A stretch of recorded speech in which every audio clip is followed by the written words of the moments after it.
my talk. Here we go.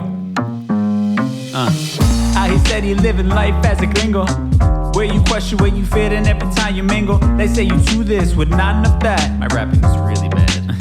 This life as a gringo. Yes, hello and welcome to another episode of Life as a Gringo. I am Dramos, of course, and it is Thursday, so it means it's time for our Thursday Trends episode. I'm flying solo on the show today, just because it's been a minute since I've been here, right? It's crazy to me. I've only been gone, I think I didn't do a show at all last week. I didn't record last week, and it's wild to me that when I don't have the week of recording, right, when I don't sit down here at this microphone, how off I feel. It's actually been almost a week and a half at this point. And yeah, it felt so good to just say that little intro. You know what I'm saying? This is Life as a Gringo with Dramos. It feels good to be here, and I wanted to just kind of, have the time to myself selfishly right now. So we are flying solo on today's show. I enjoyed some time off, which was amazing. Always good to see family. My grandfather celebrated, I believe it was his 97th birthday.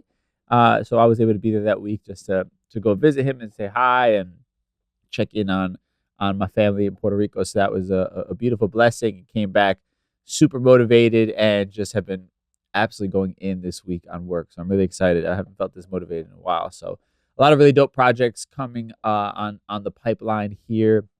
We just put up the pre-orders for my second book of the year. I'm doing 4 this year, so you can check that out and justbe.nyc. And also, we are getting ready to launch the new mastermind that we have been working on, right? We've been doing groups. Now we're doing a more one-on-one coaching. So all that'll be on justbe.nyc at some point in the very near future, maybe the end of this week, hint, hint, where you can sign up and we'll do some one-on-one coaching. It's all about the 4 pillars of conscious living. We have been going over that in August. So really excited to launch that, man. I feel like this is like my legacy. This is going to be the work that I leave the world with when I'm no longer here. And I'm so grateful to have the partner that I have in it. Shout out to Brendan, my other coach here in Just Be, and everybody that's been a part of the program thus far. It's been amazing. We just did our free seminar on Tuesday, which was really dope to see some new faces in there. But man, all right, so we're doing Thursday Trends now, right? So today we're going to be talking about a school district in Idaho that has been accused of being discriminatory against Latino students with their dress code. Surprise, surprise. We'll check that out. We'll also be talking about one of the Proud Boys, who are a far-right movement, far-right group, extremist involved in January 6th. They have been sentenced. A few of them have now. This was the latest one. The former chairman has gotten the lengthiest sentence of any of the January 6th rioters. So we'll talk a bit about that. I also want to talk about this debate that's going on around the idea of saying Latin names or names in general with an accent. There's a really interesting article on wearemetoo.com that talks about a father not wanting to say his daughter's name with a Latin accent. So we will speak about that. I'll give y'all my take. I have a few interesting stories, I guess, related to this that we'll touch on. And then lastly, on the positive side of things, man, Starbucks, they've gotten in some trouble in the past with some of their lack of racial education. But now they're celebrating a Latina artist. So we'll talk about that in our Mi Gente segment. But first, we'll dive into the BS, the nonsense, the heavier stories in a segment we call For the People in the Back. Say it louder for the people in the back.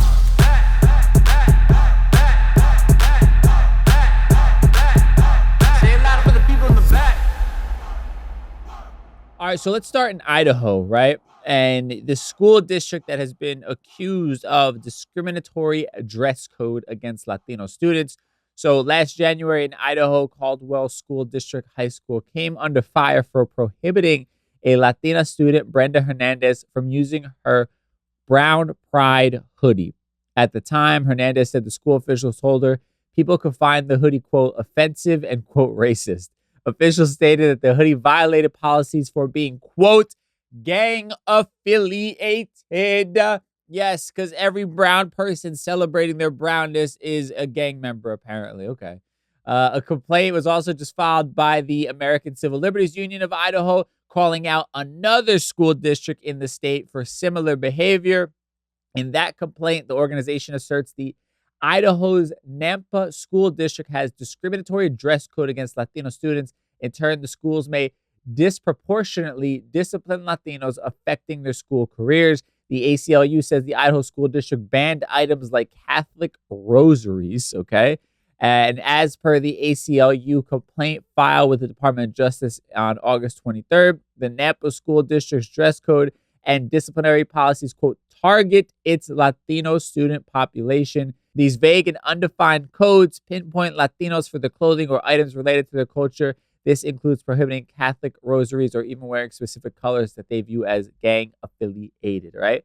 And they're saying that even though 40% of these districts' students are Latino, schools may disproportionately discipline them on account of these codes. ACLU of Idaho legal fellow Erica Rodarte explained, quote, the policies provide sweeping discretion to discipline students for dress and expression. Now, the ACLU has investigated the two school districts for targeting Latinos, allegedly saying that they found widespread policies that target and discriminate against Latinos, right? Now, there's a lot in this article. I'll link it in the show notes. It's from weareme2.com. But I just want to also go into some of the things they say, right? Because they talk about the policies are really vague. They're calling a lot of things, quote unquote, gang affiliated, right? So according to the ACLU, the school department would include under the idea of things being gang affiliated and being banned, including bandanas, flannel shirts, Los Angeles Dodgers baseball caps, Nike Cortez shoes, Dickie shorts, and anything related to the Dallas Cowboys, San Francisco 49ers, and LA Lakers. This also includes clothing items emblazoned with La Huelga bird or the symbol of United Farm Workers. According to the report, they say police play a role in enforcing these policies. Latino parents say school police have targeted or harassed their children, and they've experienced searches and interrogations. All right. A lot to unpack here. I think, first and foremost, with the clothing thing, right? This is what's interesting to me. It's blatantly obvious that they're targeting Latino students, because if a white kid was wearing a fucking Dallas Cowboys or San Francisco 49ers jacket or hat or Los Angeles Lakers, I don't think anybody would be thinking this might be a gang-affiliated human being, right? The only thing on this list that I would somewhat agree with is the idea of bandanas, right? And that's just because that holds such a tradition in gang culture, specifically if you wear certain colors. And I'm from the East Coast where it's not as prominent, but I know that even myself, from experience of being in certain environments or talking to certain people, it's like, yeah, I'm not going to wear a particular bandana just because it matches my outfit, because it might bring me unwanted attention from people in that world, right? But outside of that, we're talking about sports team hats. We're talking about brands like Dickies, which are, classic silhouettes of Americana, Nike Cortez shoes. These are like cholo staples, from my own understanding, which doesn't actually make you gang affiliated, right? That's just style at the end of the day. That's depending on where you grew up. I mean, fuck, when you talk about musicians and bands, like Travis Barker wears Dickies, right? The band Korn from my metal days, like, wore the high socks and Dickies and, had that sort of cholo style.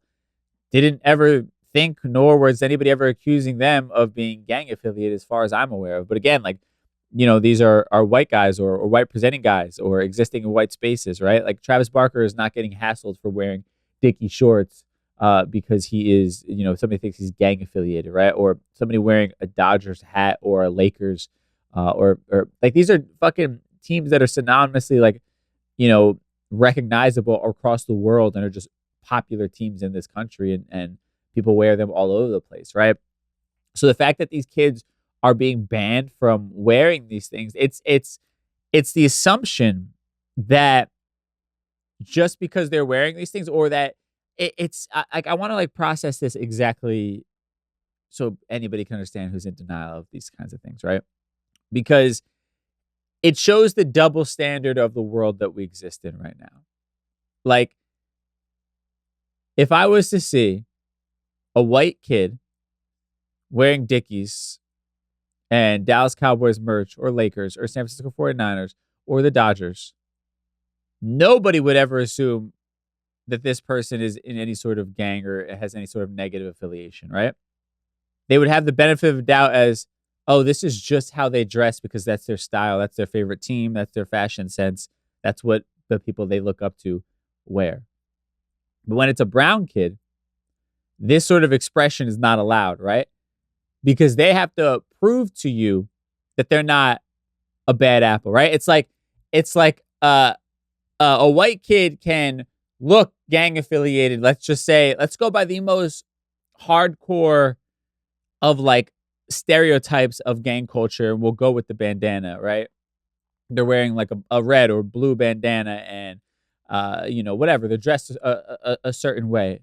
That white kid is generally going to get the benefit of the doubt as like, oh, they're not gang affiliated, right? That's just their style. Whereas like brown people, we have to go out of our way to prove to you that we are not affiliated with any of those negative stereotypes, right?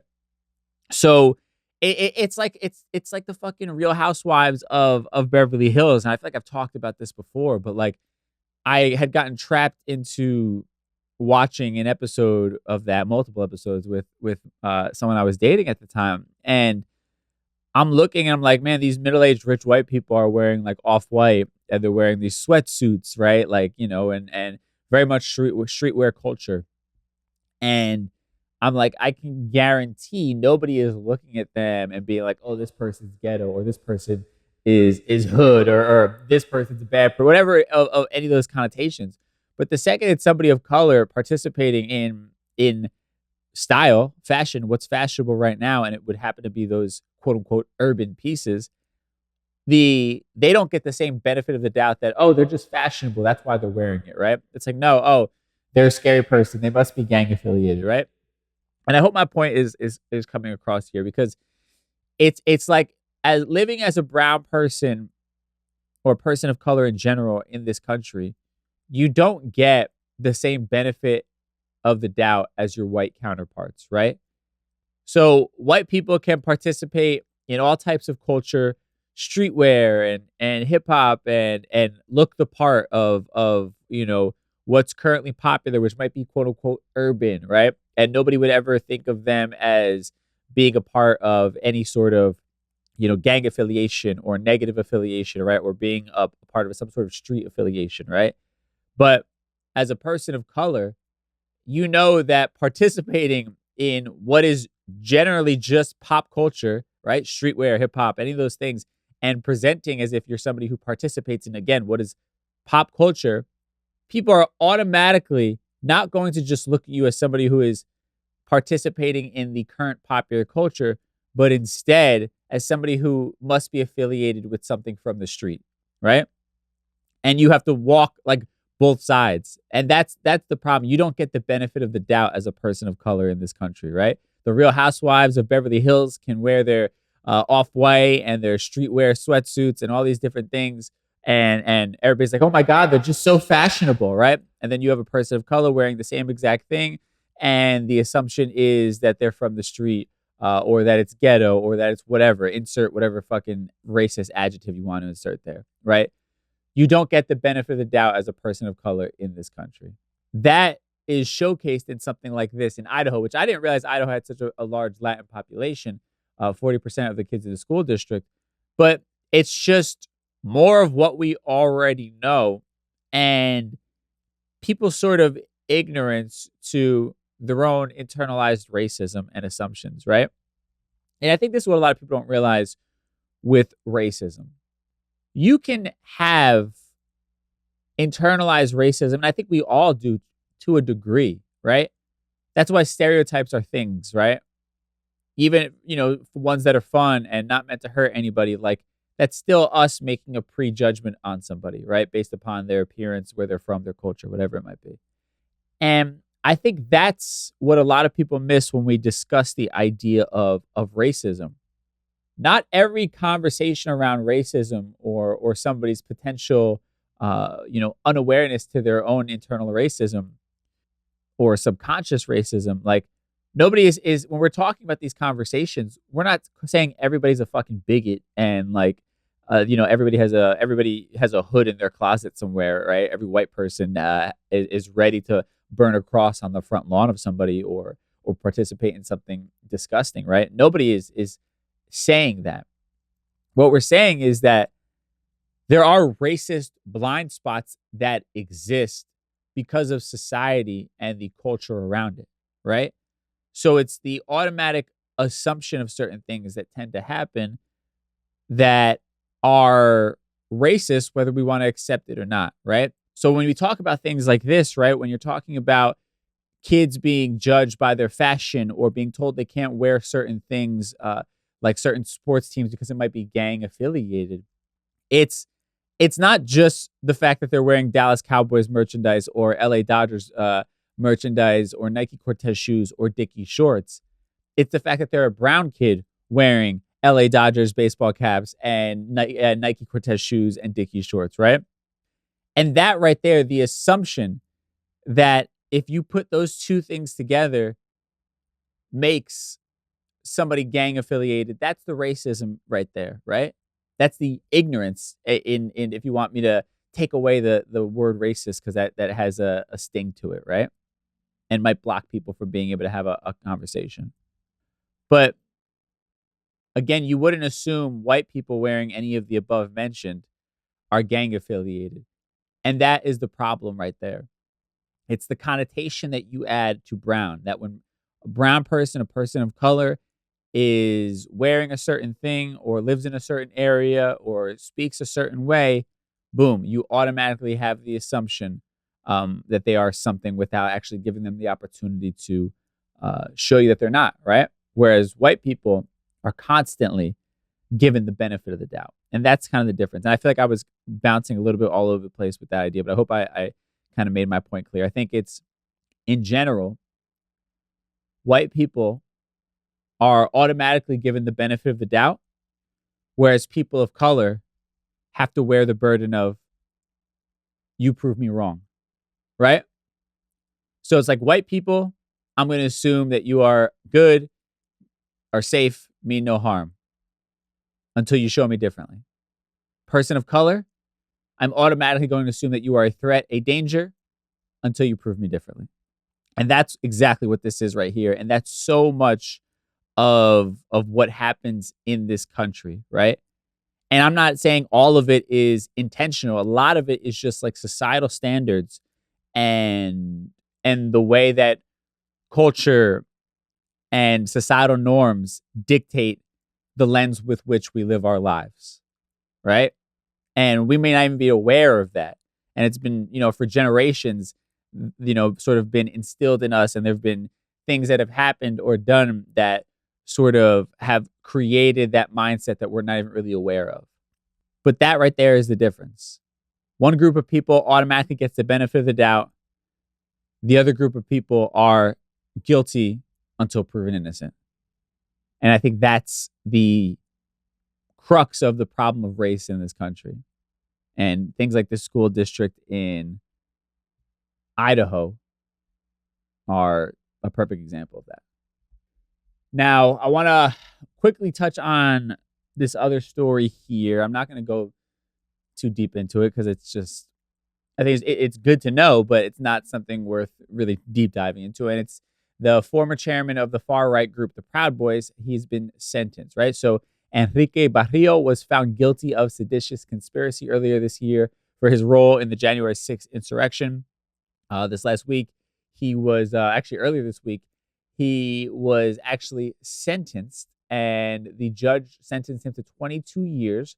Now, this is less than what prosecutors were asking for, but it's still the longest January 6th sentence to date, right? And you also had other people being sentenced or convicted this last few weeks. It's been kind of like raining down. So you have his co-conspirator, Joe Biggs, given a sentence of 17 years.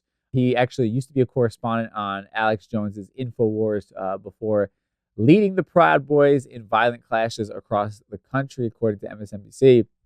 Prosecutors had sought 33 years for Biggs, arguing that he was a vocal leader and influential proponent of the group's shift towards political violence.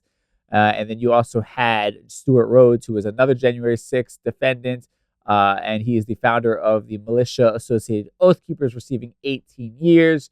And then also you had Proud Boys Lieutenant Ethan Nordine receiving 18 years this last week as well. So the convictions are coming down, and thank God, right? Because for a long time, I mean, it still feels this way. I want to actually preface what I'm about to say, but it feels like we're living in two Americas, and I think we still are.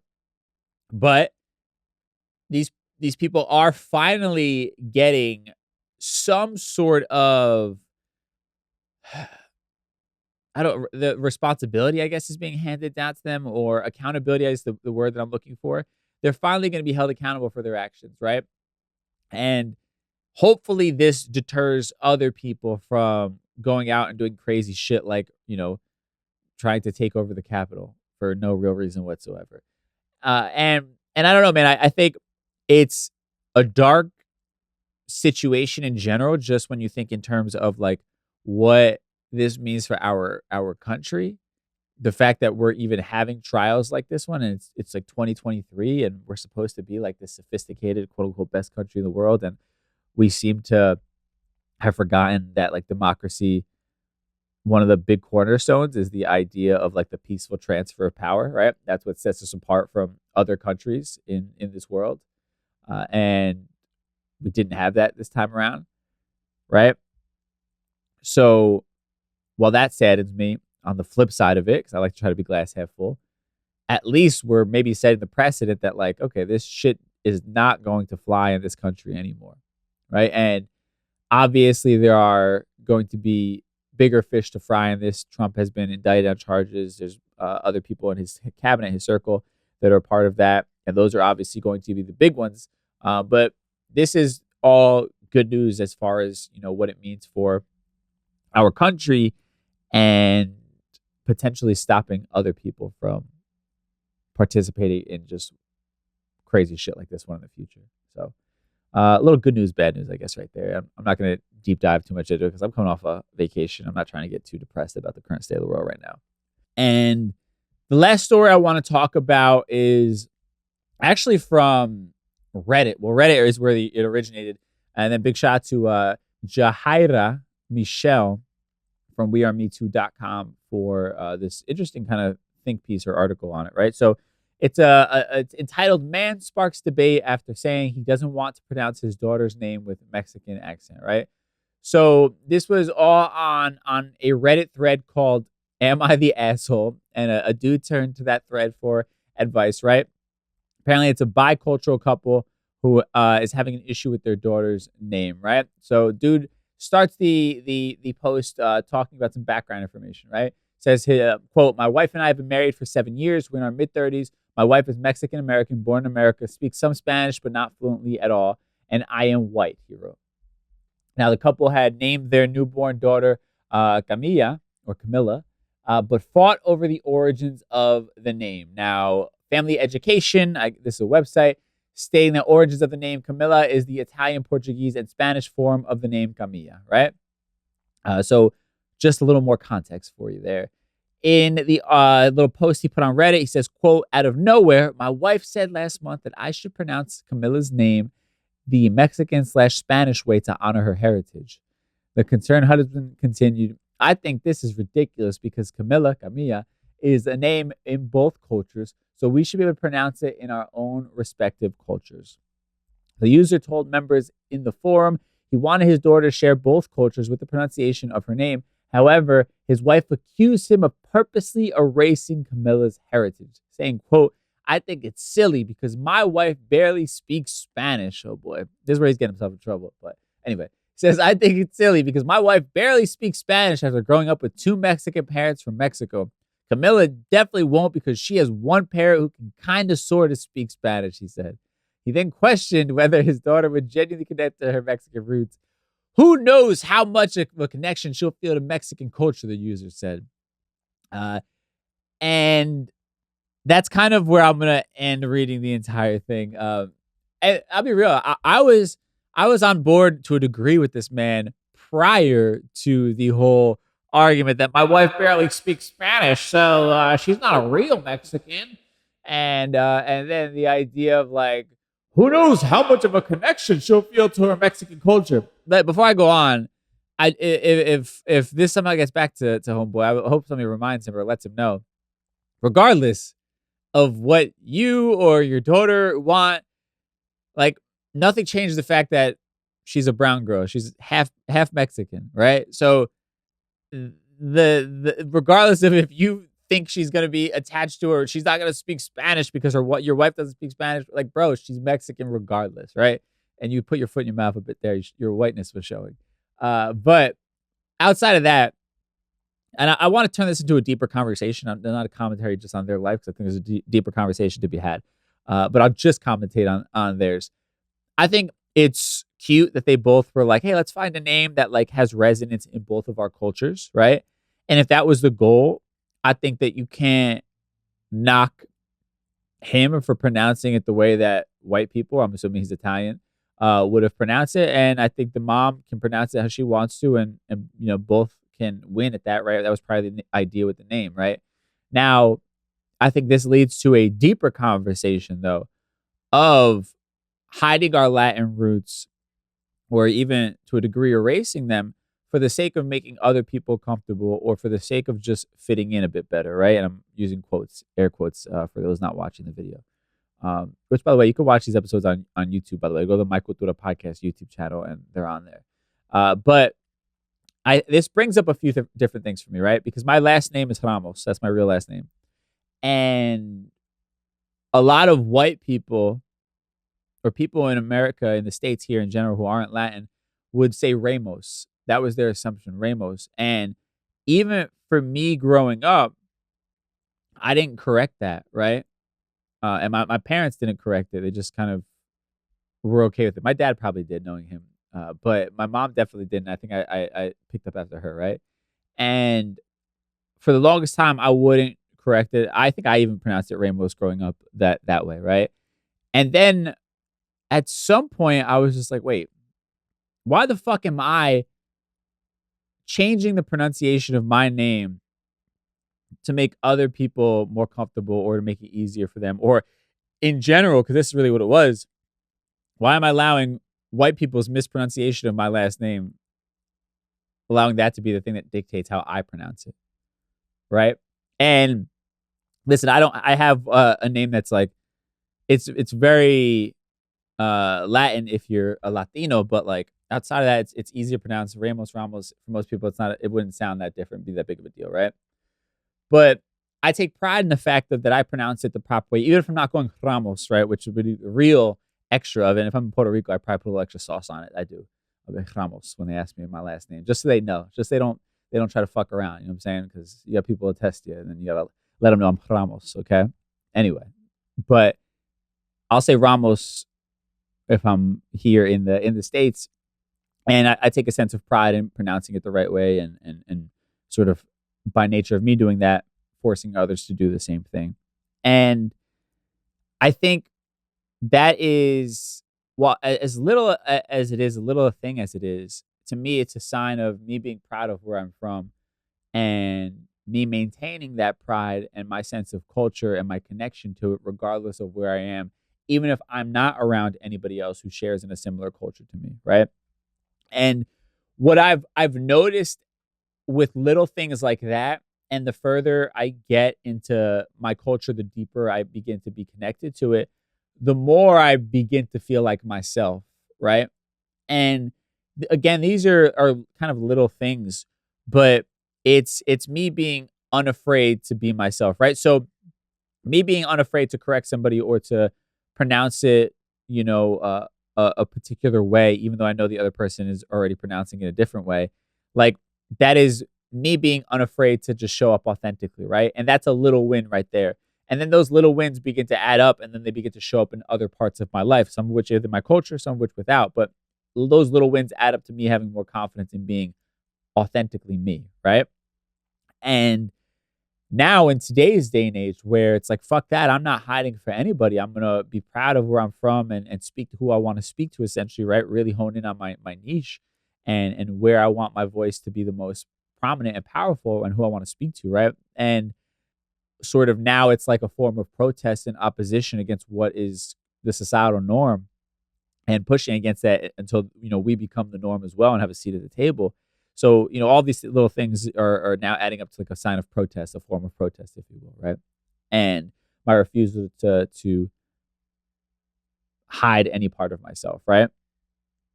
I think little things like this, while they don't seem like a big deal in the moment, right? Like I'm going to use an example of somebody I'd met recently. Now, this isn't any judgment or shame. We're on our own different journeys, and I don't, people are of different generations. I can understand you didn't have the safety that I have today, right? But I had met somebody recently a little bit older than me, and he worked in the business world, and his real name is Pedro, but he changed it like professionally to Peter, right? In the email, it's Peter. He introduced himself as Peter, all those things, right? And did that because he didn't want people to prejudge him as a Latino, as Pedro, right? And write him off automatically. And again, he's of a different generation. He's older than me, so I understand a different world, and he's from a business background, right? Which corporate America is a different animal than the creative world that I mainly exist in. So I get all that. But I also think on the flip side of it, when we begin to make those sort of concessions and allow outside people, outside sources, the outside world as a whole to dictate how we're going to show up, we're essentially giving them power over ourselves, and we're giving up pieces of ourselves. And it doesn't seem like a big deal at the beginning, right? But it's like anything else. You open up Pandora's box, and next thing you know, you're making concessions left and right. And you're not showing up authentically. You're not showing up in a way that makes you happy, or doing things that in a manner that leaves you feeling fulfilled. You're giving so much of yourself to make other people happy that you're kind of eventually left with just the scraps, right? And I think it's, again, the idea of Pandora's box. It's like if you had, as a kid, I remember, I'd go through periods where I was really good at saving, right? And I would have like a box under my bed of just money I'd be saving. I wouldn't touch it. Then all of a sudden one day, I'd take a couple bucks out of it. I'd be like, oh, I'm going to pay it back double next time. Or this is going to be the only time I'm just desperate right now. I want to buy this candy or go meet my friends for pizza. I'm going to do it this one time. And then that one time becomes one more time, until eventually you have nothing left in that box of money that you had been saving, right? Because you just kept moving the goalposts. You kept making those concessions, right? And I think things like this are a conversation around that as well, where the more we try to fit in, the more we try and be a part of the norm, right? The more of ourselves we inevitably have to give up, right? Because none of us are exactly the same. None of us see the world exactly the same. So how could we all sort of conform to exactly the same group, right? To what's popular. And popular culture, from schooling to jobs, is based around the idea that we conform to what the powers that be have dictated is the norm, right?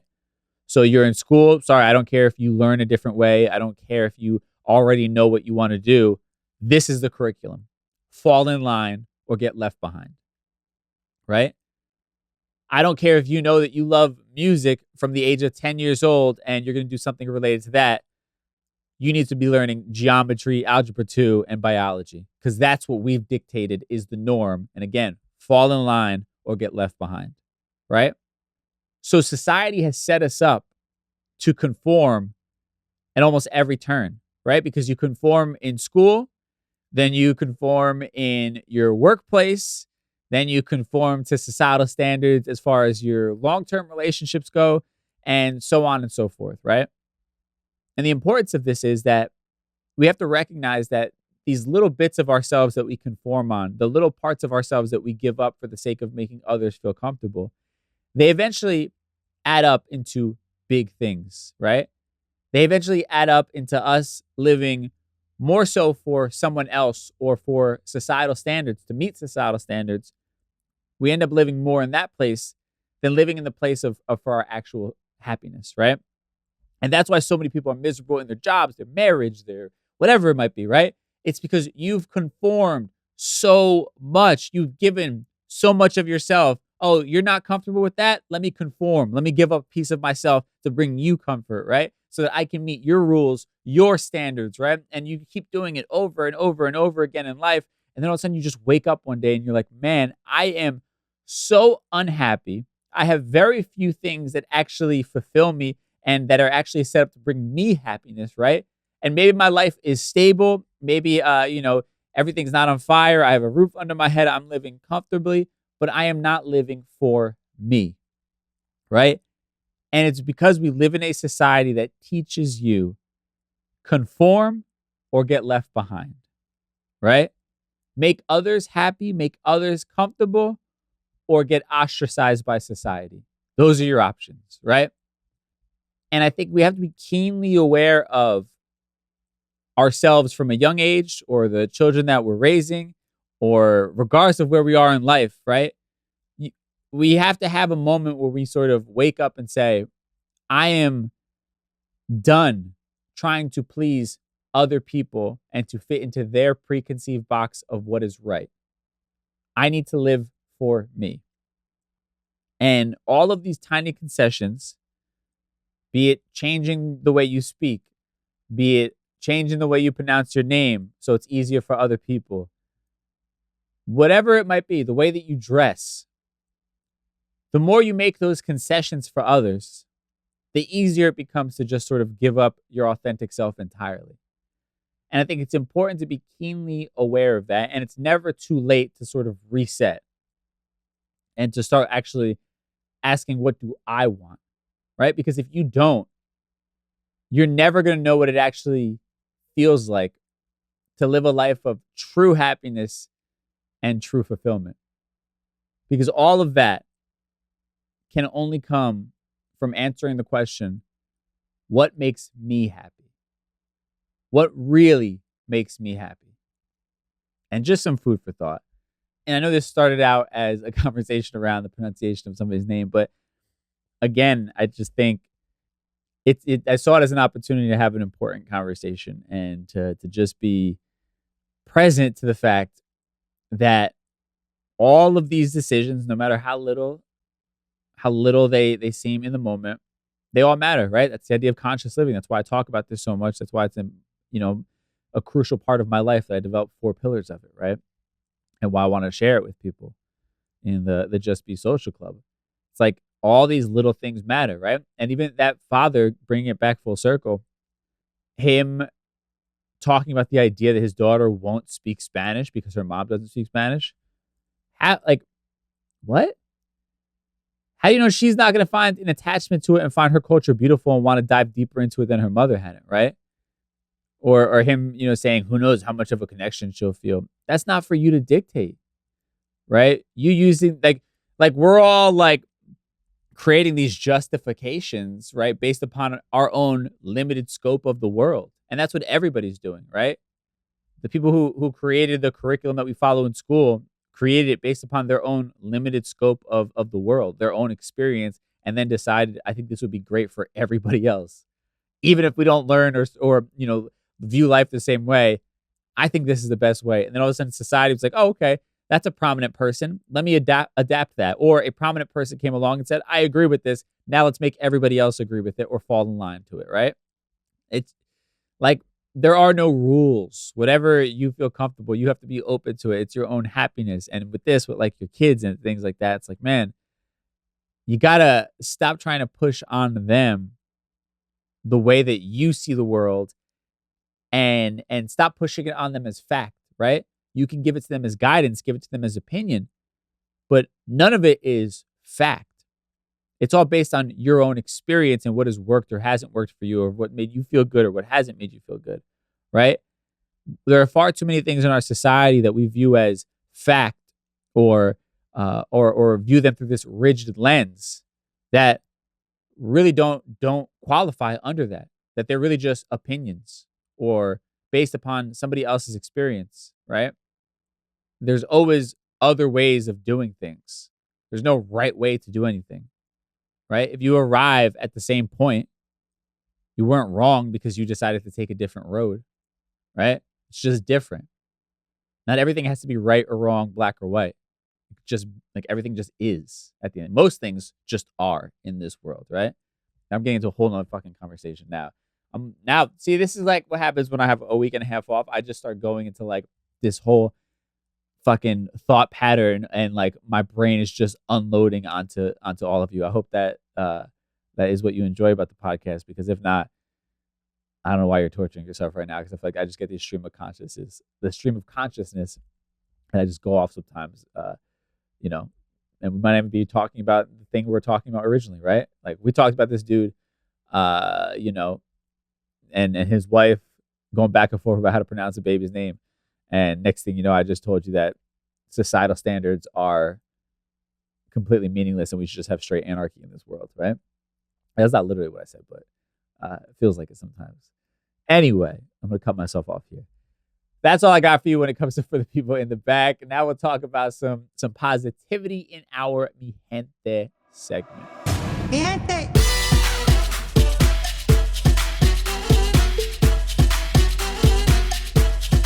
All right, so just in time for pumpkin spice season, Starbucks has partnered with a Latina artist, right? So Starbucks is collaborating with Cuban, Salvadorian artist and painter Manuela Guillen, and she is the latest creator to participate in the coffee chain's artist collaboration series.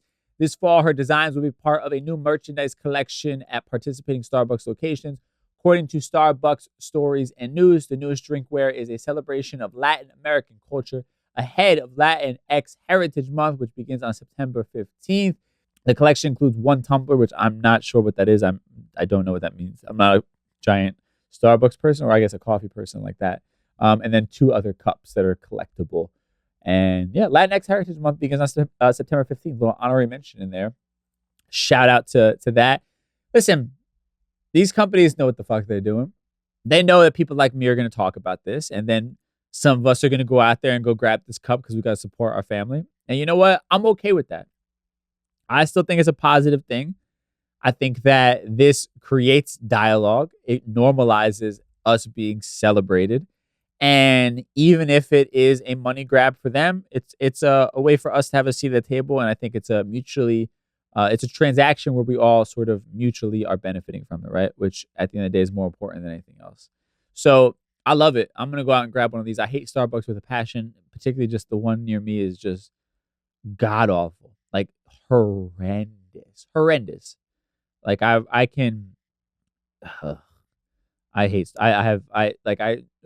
just hate the Starbucks around me. They're awful, really bad.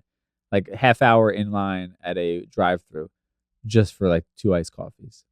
Very bad. But I'm going to show up. I'm going to go get one of these cups because I think it's a beautiful thing that we get to not only be celebrated, but then she's also in the art pieces. I think one of them is actually like, I don't remember what they call it in the art world, right? I don't want to fuck it up, but it's like a portrait of herself, I think is what it is. I'm looking at it right now.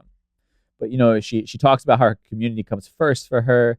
And yeah, one of them actually, the stainless steel tumbler, which I don't know what that is again. It is a self-portrait of herself. So I think that's a beautiful thing. Like she got to see herself represented in this, right? And didn't have to like dial back anything. And if you hear me typing, I'm literally looking up what a stainless steel tumbler is. And I spelled tumbler like the website. It shows you my age when I was Googling this. But I think at the end of the day, when people get to, you know, express themselves fully and they're doing collaborations like this one and they're not being told, sorry, this is what you have, this is our Starbucks standard. I'm sure there are like notes back and forth. Of course, my internet doesn't want to work right now, but there are I'm sure notes back and forth. You know, I think that this is a beautiful moment where it's not just like a Latin artist redrawing the Starbucks logo, but they're actually able to do their own art. And it's reflective and it means something to them. It'll mean something to somebody from a similar background to them. It's a beautiful moment. I'm not going to, tell you that it solves all of our issues because they gave a Latin artist a coffee mug to paint on, essentially, right? But at the end of the day, you gotta celebrate the little wins, man, right? That's on the conversation of not having to conform. Things like this, very bluntly, Latin artist painting Latin art on a Starbucks cup. Right? It's not just, oh, she's an artist or just a female artist. No. We got the full title here. Latina artist painting a self-portrait of herself, representing her culture fully on a Starbucks cup. And that's what we all should be striving for in this world, right? is not having to give up who we are or big parts of ourselves or parts of ourselves in general just to make other people feel more comfortable, right? Because they could have just said, we're doing an artist series. We're just going to lead with, hey, you're an artist and we have you on this cup. But no, it's the full blown, picture for us. And I just looked this up. A tumbler is like a travel mug, essentially, like a metal travel mug. I don't know why we couldn't just say a mug. Literally it's literally stainless steel tumbler, stainless steel travel mug is like what's being sold. Whatever. Maybe I'm not that bougie. I'm not that fancy. I'm more of a Dunkin' Donuts guy. You already know this. So, hey, I'm a blue collar kind of guy at heart, I think, at the end of the day. But you guys love your Starbies. That's fine. Pumpkin spice season in full effect. I hate it, but, happy for y'all if you're enjoying yourselves out there right now. And again, big shout out to Manuel Aguian for this big collaboration. I will go back to the hell that is my local Starbucks and see if they have these cups starting September 15th. So we shall see. Now, with that said, let's tie everything we talked about today in a neat little bow in a segment we call Conclusion Stew. Time for Conclusion Stew. All right, so quickly touching back on this Idaho school district that has been accused of discriminatory dress codes, and apparently 2 school districts, discriminatory dress codes against Latino students, right? And again, I think the best way I can summarize it was something I said before was when it comes to white people, you are viewed as good until proven otherwise. When it comes to people of color, brown people, you are viewed as bad until proven otherwise. And this is a perfect example of that. Brown person in a Los Angeles Lakers hat or Los Angeles Dodgers hat, viewed as a potential gang affiliate. White person, viewed as a fan of sports, right? That tells you everything you need to know in these types of things. And it's probably, I would assume, the people at the top of these school districts, the superintendents and all those things enforcing this stuff are probably clueless white people. Right? And this is why you need to have diversity practices in those leadership positions, particularly when you have school districts like they're talking about that are 40% Latino, where you can say, hey, listen, maybe there is some history in gangs wearing certain brands or colors, but it's 2023 and this is just style and a part of a particular culture not having anything to do with the gangs, right? Like, this is culture. And just because the gangs affiliated it doesn't mean that everybody who is participating in the culture as a whole is that way, right? Just because the gangs adapted, I should say, certain colors or sports brands to represent themselves doesn't mean that the entire culture as a whole is now gang affiliate. Like, that's just crazy. Again, it's like throwing the baby away with the bathwater. And you need somebody who is culturally aware to be like, Travis Barker wears Dickies. He plays in a pop punk band.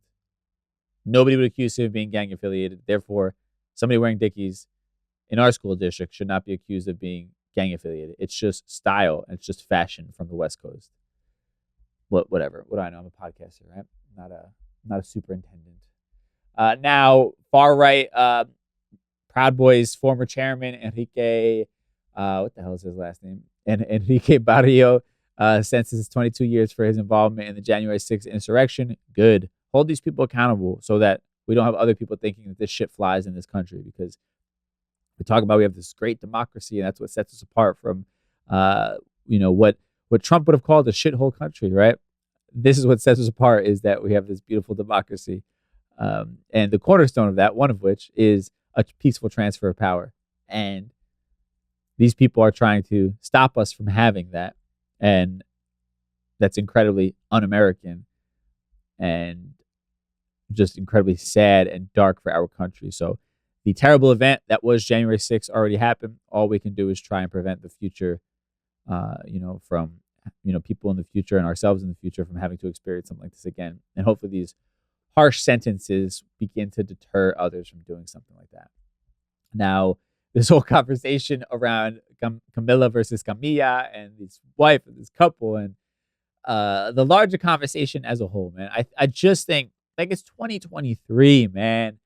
And this, I'm talking about the larger conversation. I'm done with this white guy and his and him, having to go through this with his wife or whatever. I'm just talking about the larger conversation. I always bring up Bad Bunny, this example. Bad Bunny made music completely in Spanish and became a Billboard #1 artist, top streamed on Spotify, all the accolades listed, while doing it in his native tongue. He didn't conform to what was normal, right? Back in the day, people like Selena, Marc Anthony, Shakira, Enrique Iglesias had to make music in English in order to cross over. Bad Bunny chose to make it in his native tongue, didn't conform, didn't give up that part of himself, and still was able to find success. Because in 2023, that is possible. We live in a far more global world, and as much shit as there still is, when it comes to racism and all types of crazy practices like we saw in Idaho, we also live in a world where people are far more open and accepting of different cultures. All right. And you don't have to change yourself to find success. You're allowed to take up space as your true, authentic self. And the more you conform, the more parts of yourself you give up to others, the less, you have left for yourself, and the less likely you're going to be, left feeling fulfilled and happy. Right. You can't be fulfilled and happy if you are empty of all the things that make you you. Just some food for thought. And then this last thing when it comes to this artist, Manuela Guillen, having this collab with Starbucks just in time for Latinx Heritage Month. Beautiful, beautiful thing. I'm going to go out and support it, even though I hate Starbucks with a passion. I will go out and support this artist and see if the local Starbucks, if they even unlock their doors, because sometimes they don't. Sometimes they choose to just put me through drive-through hell. We'll see if they have these cups September 15th. I'll go and look, and next time I'm near a local Starbucks, anytime I am, I'll go and see if they have this cup so I can go support and let them know that we out here, and more artists should be getting opportunities like this one. So big shout out to Starbucks for doing this, and big shout out to Manuela for being a talented artist and getting her name out there and being given the opportunity to show up as her authentic self. That's the goal at the end of the day. And with that said, thank y'all so much for tuning in. Again, we are going to be launching the Just Be 4 Pillars of Conscious Living, the one-on-one groups. That offer is going to be launching very soon. So I'll be posting on my social media at DJ Dramos. If you're interested, you can sign up on there, or just DM me, I should say, and I'll send you some sort of link or information if you want to be involved, if you're interested in being involved. We're going to book some one-on-one consultations for people prior to, just so you can get more info and know if it's something that fits in with you, your schedule, and your mindset overall, right? So we're gonna do all of that. Very excited about it, man. It's life-changing stuff. Conscious living, man. That's what it's all about. And again, my pre-order for my second book is up right now, justbe.nyc. Really dope jacket. That's a part of the pre-order package, or you can just pre-order the book itself. And that is going to be dropping, I believe, end of next week officially. So get the pre-order in now so we can send it out to you right away. And that's it, man. Have a beautiful weekend. I will catch you on Tuesday with a brand new episode. So then stay safe. We'll talk soon. Peace.